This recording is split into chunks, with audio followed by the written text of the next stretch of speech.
All right. Well, welcome to another Run Wild with Us Ask Us Anything.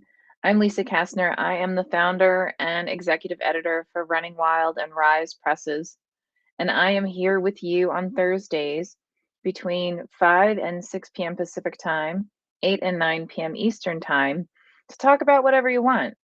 We basically typically do focus on topics associated with publishing, media, the craft of writing, um, heck, we could even talk about how California right now is going through some crazy, crazy weather. Some of this is stuff I think most people who live out here never really thought we would see. But hey, at least not in my neighborhood. From what I hear, we actually had snowstorms in the valley, and I'm talking about in Southern California. So that's pretty impressive, if you ask me. But anyway, so if we're interrupted for any reason, I apologize in advance. We've been having these bursts of storms all day today, and from what I hear, it's just going to continue throughout the weekend. But anyway, I want to welcome Ben, one of our amazing and fantastic editors. How are you doing, Ben? Doing well, thank you. Excellent, excellent, excellent. Um, I'm trying out new headphones today. I figured let's go with something a little less clunky. But now like this isn't like these are the ones I wear when I go out for a run. Um, but anyway, all kind of useless information. So I did get an email or a message from Peter. He's not going to make it again today, but he's promising to be here next week. So just You as miss like a him head. already. Oh, totally. We always miss him. I always say, oh, yeah, no, it's fine. And I'm like, ah, man. I just think we have a really cool dynamic when all three of us are on. Oh But, yes. and it's even more fun when we get Cody. But, you Mhm. know, you can't have everything, I guess. So how's your week? What's new and exciting in the world of Ben? Nothing too new, nothing too exciting. Just tracking along, doing some editing, doing some working, doing some grading, doing some lecturing. Aw, that Yeah, sounded it was, like, oh, speaking of bad weather, though, it was really nasty, windy here yesterday. oh yeah. Oh, it was terrible. We usually get spring winds, but this was worse. Yeah, they're saying that the mountains and hills of California are going to get like massive snowstorms, and that's all just going to basically like, carry through the valleys, and we're all just going to get nailed even with like hail. So, I'm thinking, I'm kind of like, maybe I should just order pizza now so then I can just like hide in my house for the next like 3 days, 4 days. Yeah, that's good thinking. Yeah. And that way the delivery guy isn't going to go into a panic. Like, oh my God, how am I supposed to get there? It's a mile and a half away. So, anyway, well, it sounds like you've been had a pretty great week. I've been working on, let's see, I think we're about to sign a new editor, and she's absolutely wonderful. So, once that's signed, I'll officially announce that. Um, and then we actually submitted for some grants to help us in terms of funding because we're so teensy. And then I've also been editing a few works. I have a couple that are waiting for me to start on the second round, and I'm finishing up the novellas. I'm in the middle of the next to the last one that I need to go over, and then I think then I can start diving into some of the newer stuff that I've assigned to myself because I'm really good at that. Who did that? I know, it's crazy. Some lunatic red person who's obviously terribly annoying and presumptive, but hey. Holly Rose says, "Do it. Order the pizza and stay safe." Man, I gotta tell you, I don't know what it is about bad weather, but it amps up my desire to have comfort food by like, 10 times. Yes.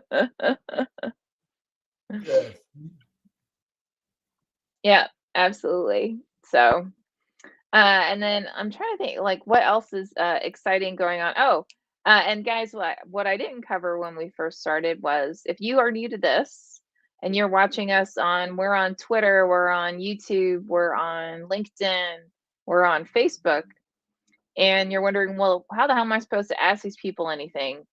It's not a big deal. All you have to do is go ahead and pop your questions into the comments section. And typically, what we will do is we will repeat your question that you have placed in that comment section. And then we'll both take a turn at responding to your question. If you are tuning in and it's not between 5 and 6 p.m. Pacific time or 8 and 9 p.m. Eastern time, it's not a big deal because all you got to do is go ahead and do the same thing. Put your question in the comments section, and typically we'll respond to that during the subsequent meeting, the subsequent live stream. So just wanted to make sure that we covered that. We got one question, actually a couple of questions last week around submissions. So the big, $1 million question is, hey, I went to your submittable page and I didn't see anything for full length work under Running Wild. And the other big question I've gotten is, does Running Wild take genre stories? So, we can cover both of those. In terms of submitting full length work for Running Wild, actually, let me reverse that. So Running Wild is focused on great stories that don't fit neatly in a box. So that typically means cross genre. So stories that have elements of a couple of different genres within them. And that, maybe an author or a writer, you've submitted it someplace else and they said, wow, this is great. I just don't know what the hell it is. Yeah, send that to us. And then for Rise, we published great genre stories written by people of color and those of other underrepresented groups. And usually, admittedly, it's typically genre, but with a twist to it. Like oftentimes it does have a feel for another genre here and there within it. So those are really the key two areas. So if you are not a person of color and you are not of more of like LGBTQ space, then you do not want to submit to Rise. We've actually had a few instances when individuals, I guess they just got really excited and said, oh, I want to submit, and they sent us their work, and then when we start our review process, we'll come back and say, are you sure that this is a good fit for Rise? Because this is the mandate for Rise. Like, this is what we actually publish. And that's when the person comes back and says, oops, I'm sorry. Yeah, no, that's not me. So keep that in mind. Now, for submissions, we actually did close submissions for Running Wild for full length work. And the reason that we've done so is that we have a backlog of manuscripts that we've already accepted. And right now it looks like we've got enough for our catalogs all the way through 2026. So it just does not seem fair to have people keep submitting us work and then they find out like, oh yeah, just kidding, we can't, we're not going to be able to publish you until 2027. Like that's really not cool. So that's why we did that. Now admittedly we may actually well, I was going to say we may end up doing something similar for Rise, but I think Rise right now, at least in the full length space, we're tracking pretty good. Like we're in tune to where it should be, because in theory we should maybe have like a year and a half worth of books acquired in advance so that we knock them out, and then we have a little bit of leeway, if that makes sense. um, we shouldn't be this far this far in advance. So anyway, so those were the two of the bigger questions. I don't know, Ben, do you want to add anything? Well, it'll also give our editors a chance to catch up Mm-hmm. because the editors have plates piled high.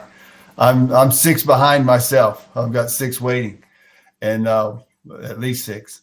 But so it's a chance for us to catch up and give authors a chance not to wait if they can submit somewhere else. And if it doesn't get picked up somewhere else, we'll be open again in the future. And so Mm-hmm. we're still here. So Yeah, but it's just a catching up phase for us. yeah, and honestly, that's a great point, Ben. You know, if you're really adamant that you want to submit to us, I mean, that's wonderful. We're heavily complimented. We just don't uh when we are accepting works, if we do accept works, unless there's, some prior agreement or something like that, then we try to warn you that it may not be until, 2026, or whatever that, 2, 3 years out at least, before we would be able to publish your work. And again, we're small, right? We're actually considered a micro. Well, we're between a micro press and a small press because we publish in total like, you know, around 30 books a year, between 20 and 30 books a year. So, we're not large by any means. So just, keep that in mind. Um, there was another question that came up this week. Oh, okay. Now I remember what it was. We've gotten a lot of questions too lately, or at least I have. I don't know, Ben, if you have. I've had quite a few people approaching me asking if I'd be willing just to read their manuscripts, just, not necessarily as a submission. And although I am incredibly complimented, I mean, that's really, really sweet of you guys to think of us and say, "Oh, if I could have anybody read this for me, I'd love it to be, the folks from Running Wild or Rise." And that's awesome. Again, that's a huge compliment. That said, just as we just covered, I think we're all just insanely busy right now. And what I usually do is I recommend just submit it to us, because typically what we will do is if we reject something and it's for a reason, meaning like maybe we noticed thematically there are some things missing, or whatever, an area that could really use some work or something like that, we'll tell you. I mean, we'll be polite about it, but we'll give you some recommendations on how to revise it. And I personally like, take the chance, submit to those publishers that you really want to work with and see what they'll come back with. Because who knows, maybe you'll get accepted, you know? So, Ben, what are your thoughts? I've been approached the same, and like you say, it is a compliment. I don't necessarily say no, but I let them know that it's not a priority at the point. It's just kind of prioritized on the bottom of the scale, and don't get frustrated if they don't hear right back from me, because it'll come around, and I'll get a minute every now and then. Mm. But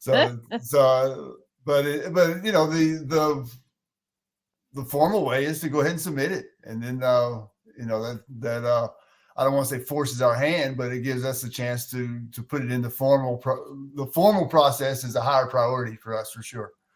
And so and sometimes I wonder, if you're asking someone to read it for you from our position and our perspective, what do you know is not right with it? Why isn't it being submitted? If you're asking for that, and that extra layer of confidence that you're looking for, you just be confident enough to get that through the formal process.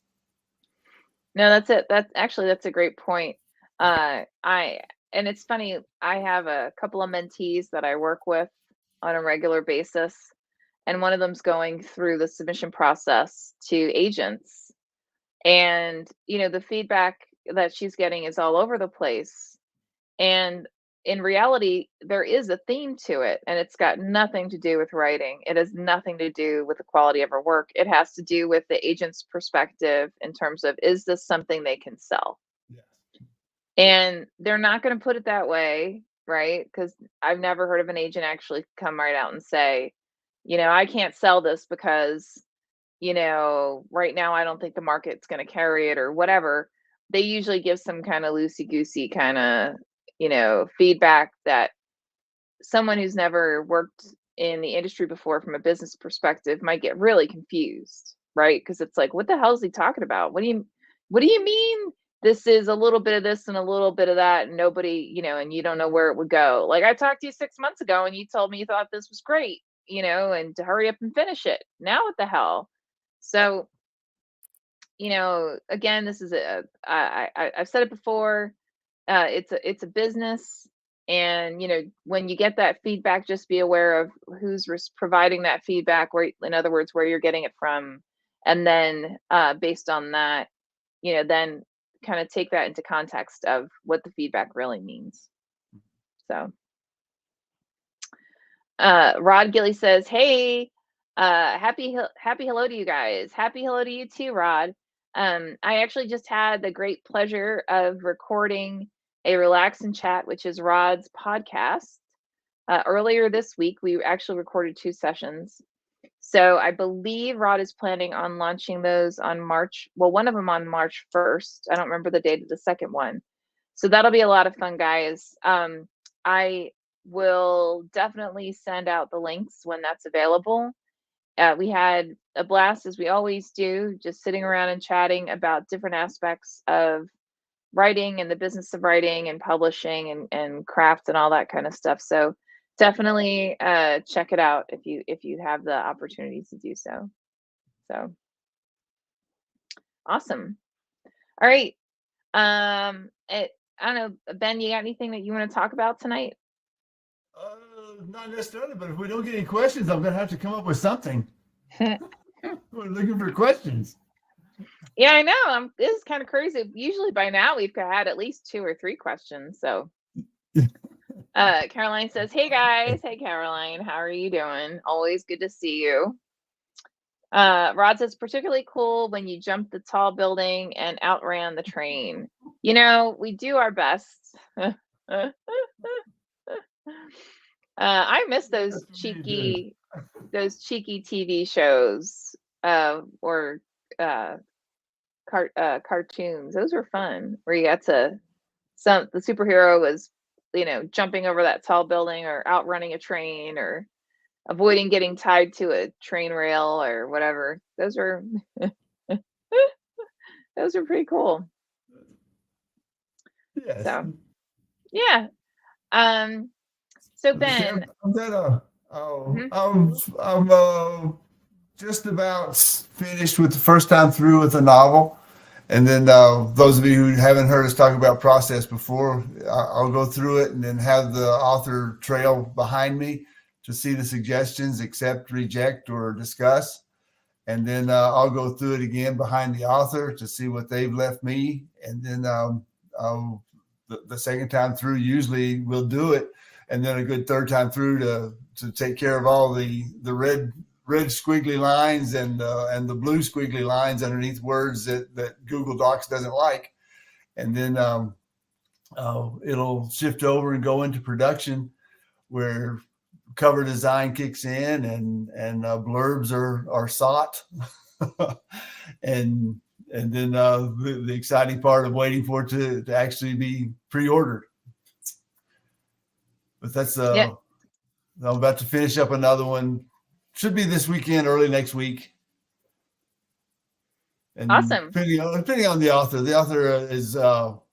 has left me some questions to go back through, which is good. That's an exciting part of the editing, to interact with the author and see and hear their perspective, to have the discussions. So, oh, that's what you meant. Okay. Mm-hmm. I didn't see it, but if it works, that works. Yep. I see it now. Or I kind of see it. Maybe we can refine it so that others will see it even more. Yeah. So, yeah, definitely. Um, yeah, I mean, it's funny. I really do pride us on our collaborative behavior, because I think sometimes it can be very easy to assume as the editor that but better than the author. But the reality is the author, not all the time, but a lot of times when they've written something, they've done a lot of things with absolute intent, and it's acknowledging that and saying, okay, maybe I didn't understand this, and maybe there's a way we can strengthen whatever it is that the author's trying to do, so that others, when they read it for the first time, they also see it and they also say, oh, this is fabulous, because that's really what we want everybody to read it and just say, oh my god, this is the best thing I've ever seen. So Yeah. Who edited this? This is great. But yeah, and I sometimes it's with as a reader, I'll see places where the author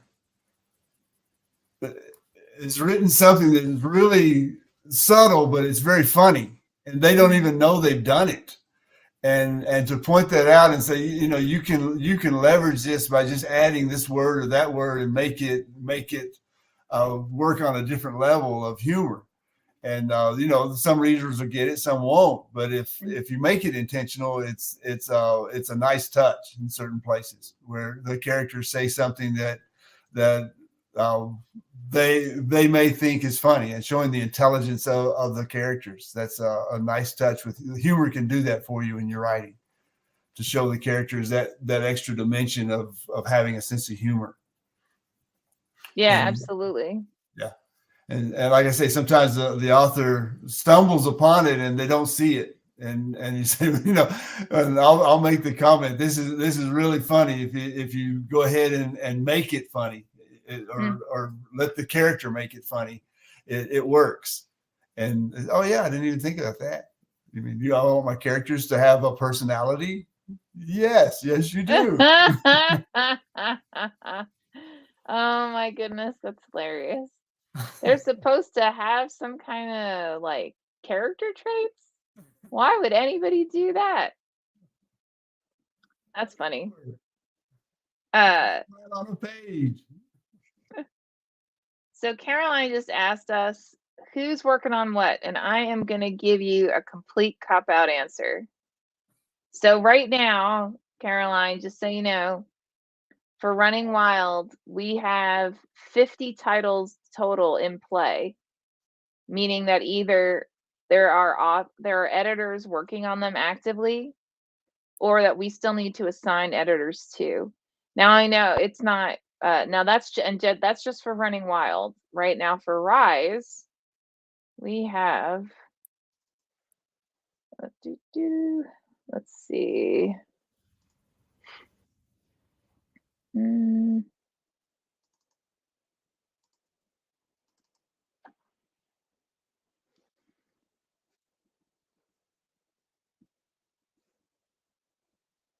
Sorry for the delay, guys.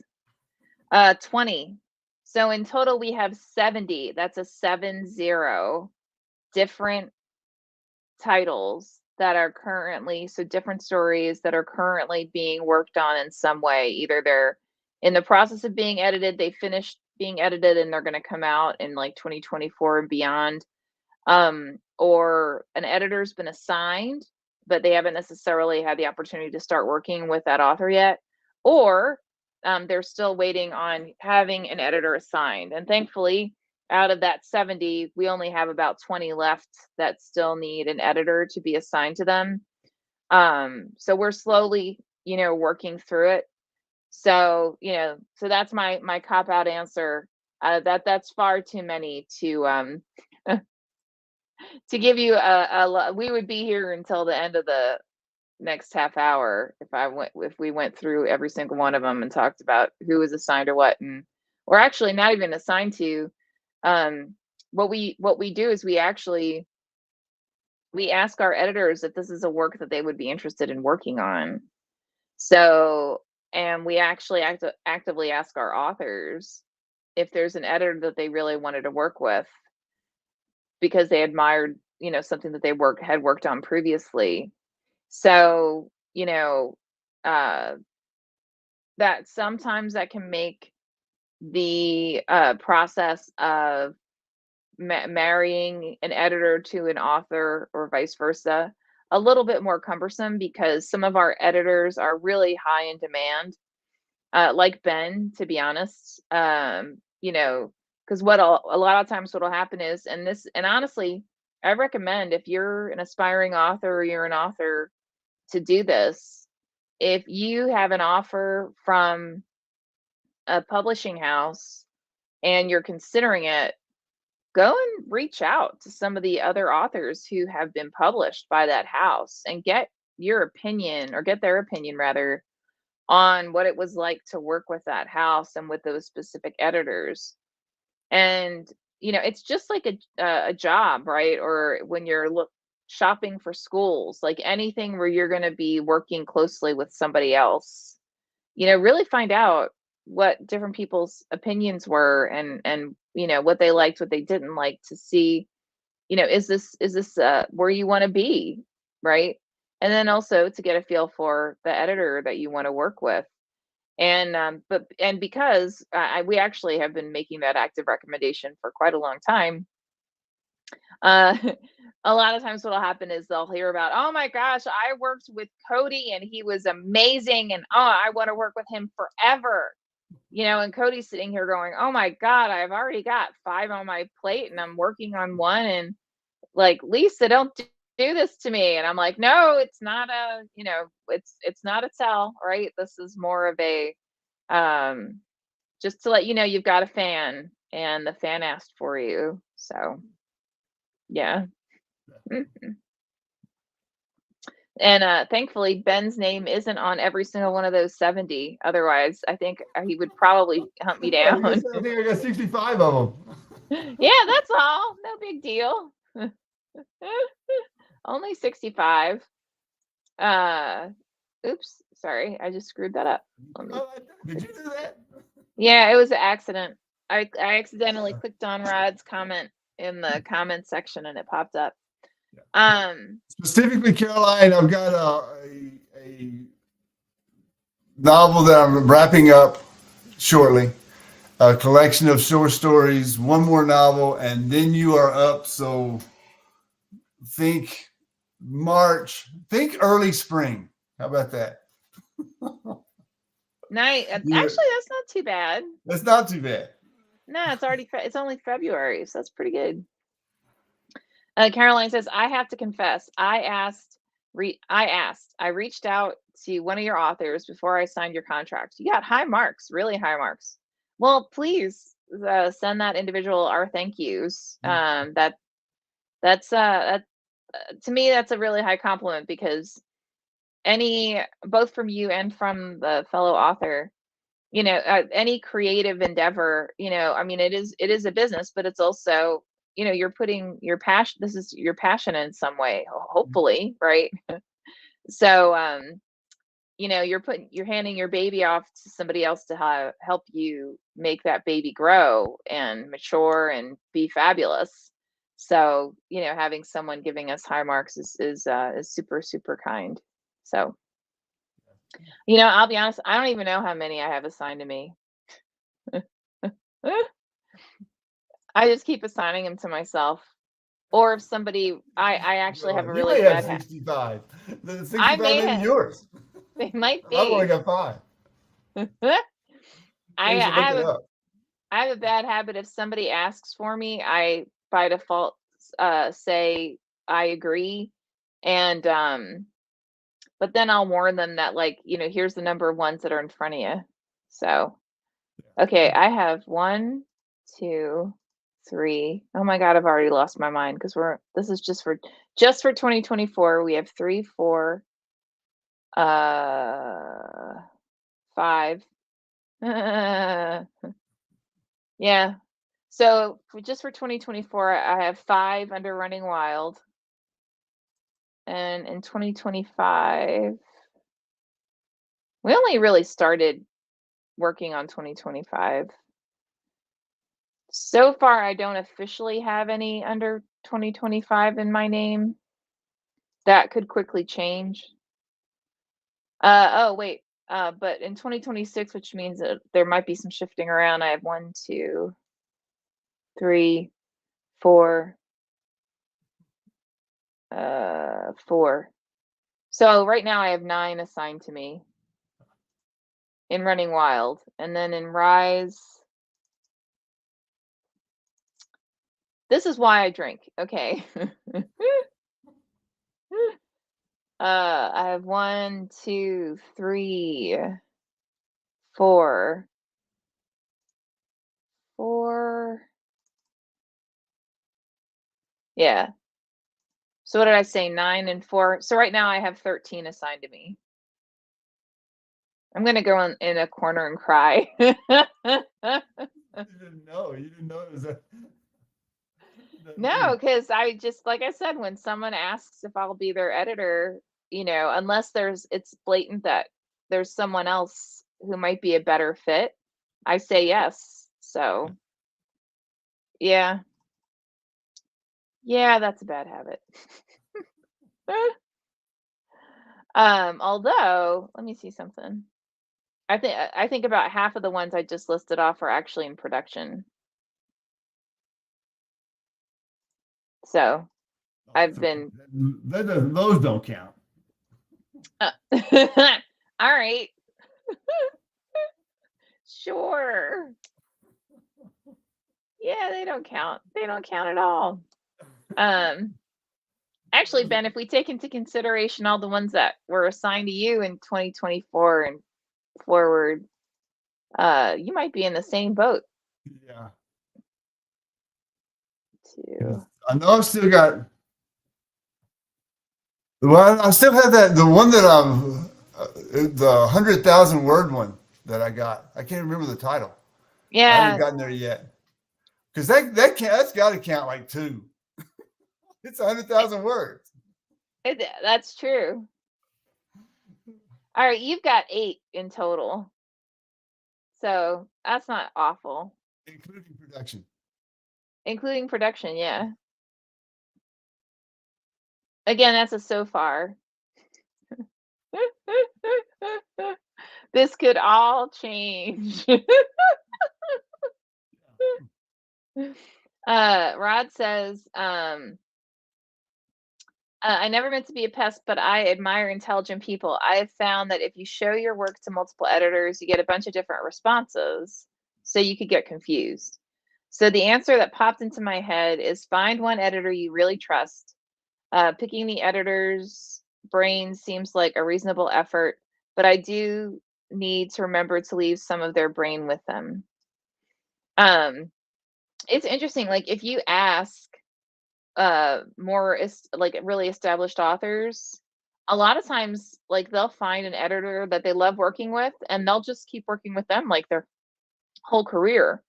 It doesn't mean that they won't work with other editors, but like in whatever that genre is or like that type of writing, they'll go to that editor first.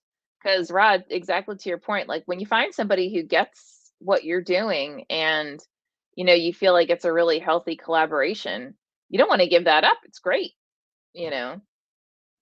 So that's a smart approach. Ben, have you found any editors that you're like, oh, I love working with this person. I don't want to give up that collaboration. Have I? Yeah. No. No, I take that back. I've got a book out with Midwest Press. It's the Always Ready Poems of the Coast Guard. That the editing process was very enriching and very insightful, and to clarify some of the Coast Guard language, we put a glossary in it, and which was a good idea and nice touches. The original title was Semper Paratus. That he said nobody's going to get that anyway. Let's just call it Always Ready, and well, that's what Semper Paratus means. So okay, I can go with that. But so that was rewarding, and Oh, and he's also the publisher and wearing a couple of hats. Mm. So which is not unusual to find out that, well, like Lisa, she's the publisher and editor as well. But sometimes you'll see, and I've had this discussion with the title of a book, the one that I just sent into production. Mm. It was narrated from different points of view, but the title was from one point of view, and I suggested that she changed it to be more generic from the other points of view. And she said, I've had that discussion already with other people, and so I was contradicting what she had heard and what she had thought about already. So we just left it alone, which is just part of the conversation. Mm-hmm. And another time it was with a short story. This even happens with short stories where a reader has come back and made the suggestion to the author to change that. It doesn't fit, or it would sound better this way. And I'll come back and counter that, and just, stumbling through in my own process, I'll stumble through and counter what she's been told or he's been told. And then they'll appreciate me saying, well, take it back to the way it was, because that works fine. That's your first thought. I support your first thought in this point. You're listening to too many people. To Rod's point, it's sometimes you get confusing input where you can tailor it down to who can talk to me about my first thought in a way to change it if necessary, or to make it stronger, or leave it alone. That's an option as well. I think sometimes we forget. I mean, it's I honestly think your first reader for a work, and anybody's first reader, should just be someone who's literally a reader. Like, don't pick someone who's an aspiring author or an author. Pick someone who just loves a great story, because, at the end of the day, that's what you want. You want to have a bunch of people who love your stories as much as you love them read your work. And they may not be able to pinpoint if there's an area that's weaker, or maybe needs some revision. But what they can do is say, I really loved it. This section confused me. Or, they may not be able to tell you why they got confused, but at least it'll point you to the part that could use some strengthening. And then, then you can take it from there. And that's honestly, I think that's the most productive, because typically, and this is, what I'm about to say is healthy. It just sounds awful. Aspiring writers, part of your learning process is that you're going to deconstruct writing. And, that's how you learn craft. And then you learn craft by not just deconstructing someone who's done it really well, but then by replicating it in some way, right? So, but what that also means is that when you're reading another author's work, you're looking at it from the eye of, oh, I need to learn this, or this is an area of strength for me and I'm not seeing it here, or, whatever. Or you're looking at it from a perspective of how you like writing to be, not a broad stroke that, this person may just have a very different approach to writing, which is great. But what that means is then you're going to give an inadvertently very confusing feedback to that author, because they're sitting, because they're getting, similar, well, not similar feedback, but they're getting a variety of feedback from a bunch of different aspiring authors. And then they're coming back and saying, what the hell do I do? Some of this just doesn't make sense to me. Well, there may be a reason. So. And to get it to where you doubt yourself, and because any feedback is valuable, but it's got to go through the strainer to make sense to you. And I thought of, as Lisa was talking, the novel I did complete is the Kill Gene, and if I'm being honest, I knew there was a section that was weak. And the editor is actually an English publisher who's published overseas, but he came back and he had actually bounced it off another military writer and raised the point that that section was weak and needed help. And honestly, I was kind of glad that they caught it, because that forced me to go back and make it better. And even though I knew it needed to be better anyway, it was, well, first thought, best thought, and let's go with it. But when you get called out and say, this section really needs to be improved, and in that case, they were absolutely right. And the way they forced me to rewrite it and explain the scene better made the book better. And that's what we're going for. That's what we're shooting for, to make the book polished. Yeah, absolutely, 100%. And I mean, I know I've told this story before, but I think it's kind of important to reinforce. I think Ben and I have probably been around the block far too many times from both an author and an editor perspective. And before starting Running Wild, I had actually been working on, I'd written a couple of different novels, and I'd written tons of short stories and articles and all that kind of stuff. And I'd even been one of those lucky people that I wrote, I wrote some works that I submitted to workshops, that when I showed up the first day of the workshop, other workshop participants would pull me inside and say, "Hey, you're the one who wrote that thing about, whatever." And at first I always went, "Oh shit," like, uh-oh. I'm about to get nailed, right? And then, luckily sometimes they were just like, "Oh my God, that was hilarious," or, "That was so much fun," or whatever. But I had also I'd written a novel that I'll probably revisit at some point. Ben, every once in a while, pings me and says, "You need to just go back and look at that again." And I'm like, nah. But I wrote this novel that I really loved. And in my head, I still love it, although I haven't looked at it in ages. And I could not get an agent to pick it up for the life of me. I couldn't get them to even read the first 5 chapters, which a lot of agents will ask for. They'll look at, your synopsis, they'll look at your original submission, and then they'll maybe read a chapter, if that, right? And if the first chapter hooks them, then they'll ask for, for more. And I was conveying this to a dear friend of mine, and he said, "Oh, well, let me give you a couple of names of a couple of editors, I'm not editors, agents, just to get their feedback." And I thought, awesome. Well, this one editor, I keep saying editor because it's in my head, but anyway, this one agent, instead of her reviewing it, and the other agents, they basically came back and said, "This isn't my wheelhouse," which is great. I respect that. Mm-hmm. One agent, with her intention was positive.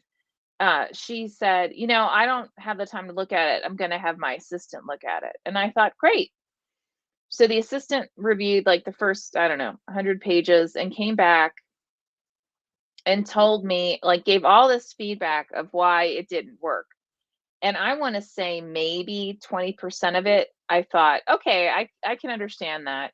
But the rest of it, it didn't make any sense to me. Now, I have a tendency to write in multiple points of view. Like, so I'll alternate one point of view and another, and I'll have multiple storylines that will then all interconnect later on in the narrative. And one of her pet peeves was, "Well, you can't do that. Like, what you're trying to do, like, that's just not done." And her feedback, let's just say, wasn't very kind. And I was so distraught. And then basically, she then hit me up with "If you pay me this much money, I'll read the rest of it and give you more thorough whatever." And at the time, I was so brokenhearted. I thought, okay, fine, fine, I'll do this, because clearly, I've got a lot I need to learn. Now, just to back up a little bit, at that point in my career, I had been writing journalism, fiction, creative nonfiction, right? You name it, for like 15 years. So, but I thought, obviously, I have a lot to learn, because there's always something you can learn, right? Always. And so I did it, and she sent me back, this long write up about, everything that I need to learn. Again, there was a bunch of it that from both a craft and a narrative perspective, it didn't make any sense because she was saying like you can't do these things, and I could think of specific novels that actually yes, you can do them and you can do them well. Like I don't get it. Like is this like a new trend in publishing? I don't understand. And I decided, you know what, this isn't worth it to me. I'm done. I'm not going to do this anymore. And I was literally going to stop writing. I was going to stop editing. I was going to stop everything. And a few friends found out about it, and they literally had an intervention. Like I had like at least four different interventions where individuals found out and they were like, "Don't you dare stop writing. Like if you are brokenhearted right now, if whatever it is, you know, just take a if you have to take a break, but do not stop." And I thought, well, first I thought F you, right? Because I was so done. I mean, I had been blessed to attend some of the biggest conferences and taught by some of the in my opinion iconic authors and editors of our time. And I just was like, I must really be complete shit if I can't, based on the feedback that I'm getting, and it's just not worth it. I'm not This isn't my thing, you know. So about a month later, I was still in that mode of everyone can screw off, and I get a random email from this agent's assistant, and she says, "Oh, I want to let you know I just picked up whatever the book was, and you know what you were doing in your novel? Yeah, they did it. And by the way, this was like a National Book Award novel. So yeah, it's okay for you to do that." And at that point, I was like, "What the hell?" So this agent had put her agent's assistant was actually, I'm assuming, actually I'm not assuming, was a an intern who was still learning the craft of writing. And so a lot of the feedback that she gave me was based out of she just hadn't learned this yet. And she knew like a couple of specific genres and was not familiar with the genre that actually I was writing in a cross genre, but that I was writing in. And instead of taking the time to learn and understand those genres, she decided to rip me a new butt. So, as you can tell, I curse a lot, and I'm doing an okay job of holding back. So, if I had not had friends who intervened, if I hadn't had friends who had the good sense to reach out to me and say, don't stop just because one person turns around and tells you that, something needs a lot of work, right? Don't stop just because you're frustrated. If you have to, just, you know, take some time off. And, because I listened to my friends, I that and my husband actually, because that poor man has probably read everything that I've written. And he loved the novel, by the way. I'm just putting that out there. Um, He's a keeper. He's a keeper. And honestly, he is very honest about like if something's not working. Now, mind you, my husband is also not an author. He's more of a reader. Like he loves a great story. He loves us going to the movies and stuff like that. And obviously I do as well.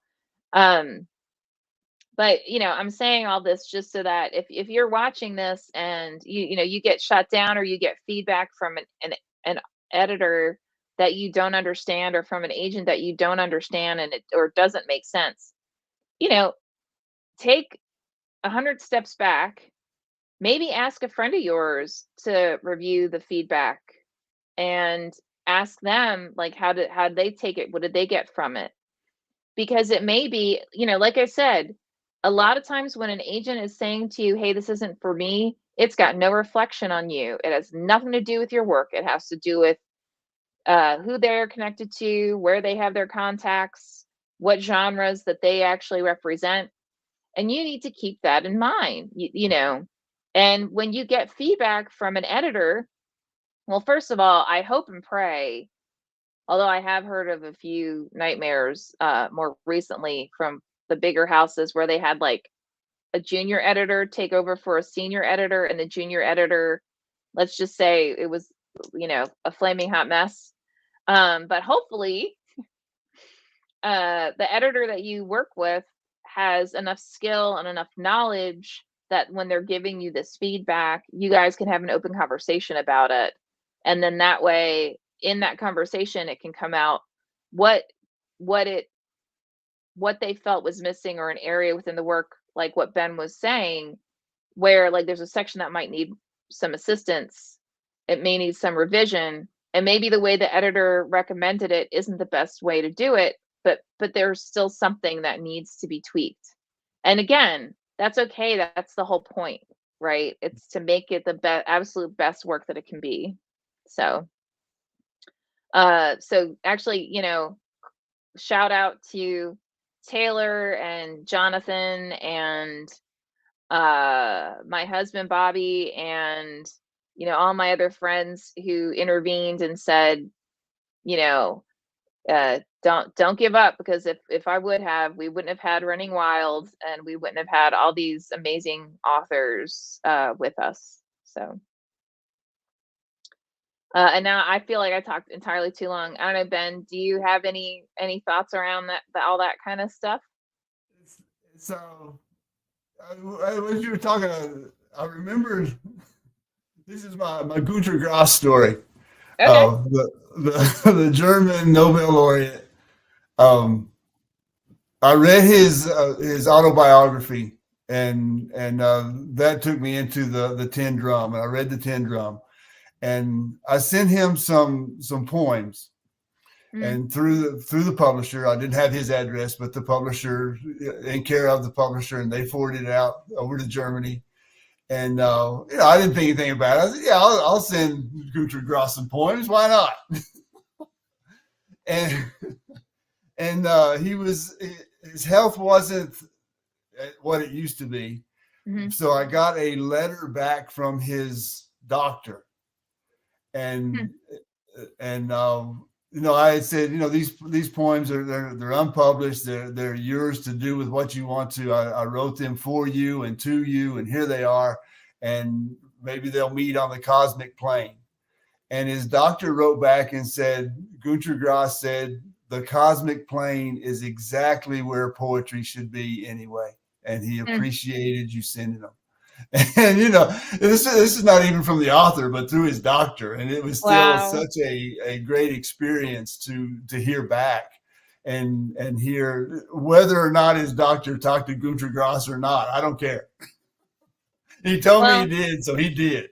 Well, and the fact that he felt this was so important, Ben, for you to get, he had his doctor send this note. I mean, that's amazing.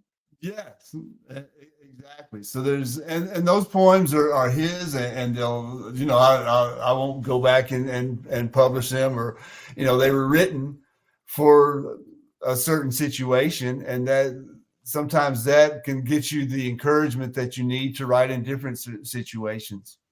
I have my Louise Gluck story, Gluck or Gluck or however you say her name. She workshopped some poems once, and absolutely did not like my style at all.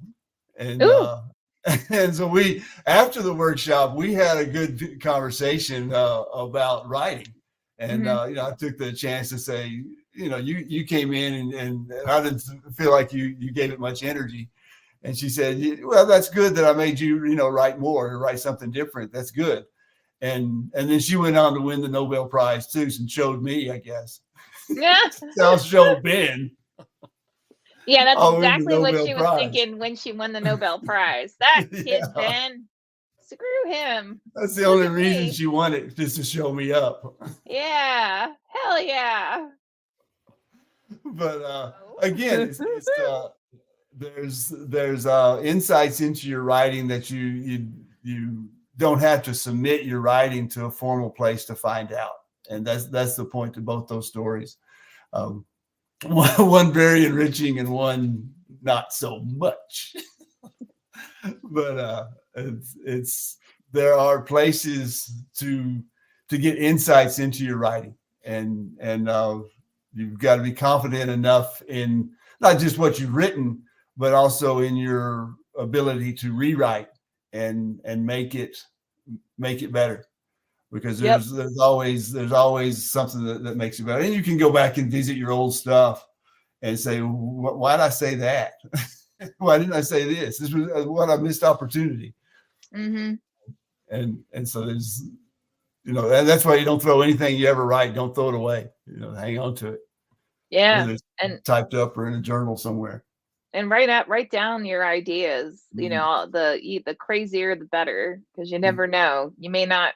It may not have a story behind it yet, but you may look back on it and say, "Hey, wait a minute, that was actually pretty good. Yeah. I can use It's like this." with the Recon trilogy, and the first one is Triggerfish 1, 2, and I carried the idea around with me for years Mm, that a soldier in Vietnam would wake up one day and be patrolling Woodstock, and that's where that story started. mm, And what would that be like? And then it said, well, how do I get him there? And so the head injury was the mechanism to let him visualize Woodstock and still be on the radio to the chain of command in Vietnam. mm. But the original story was, what if what if that soldier was patrolling through Woodstock at this big freedom music picnic and on patrol? That would be different.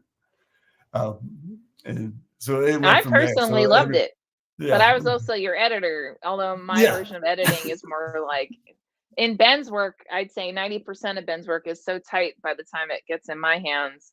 I'm just doing, proofreading, but yeah, I love Triggerfish. So, yeah. uh, With that idea, you carry it around, and somebody you admire and emulate sometimes is Agatha Christie, and she had notes all over the house. If you read about how she wrote and what she wrote, she had notebooks of notes, not stories, not novels, just notes about things to write about. And of course, her library is full of her work, mhm. and they'll start with little bits and pieces of something somebody said or some idea she got, and that's a great thing to write down. Oh yeah, absolutely. Uh, Um, Rod Gilly says, I read a bit about AI writers today. I hate the idea. Human writers should write the stories that move us, not some program. Computers are tools to help writers. They shouldn't replace writers. What are your thoughts on this?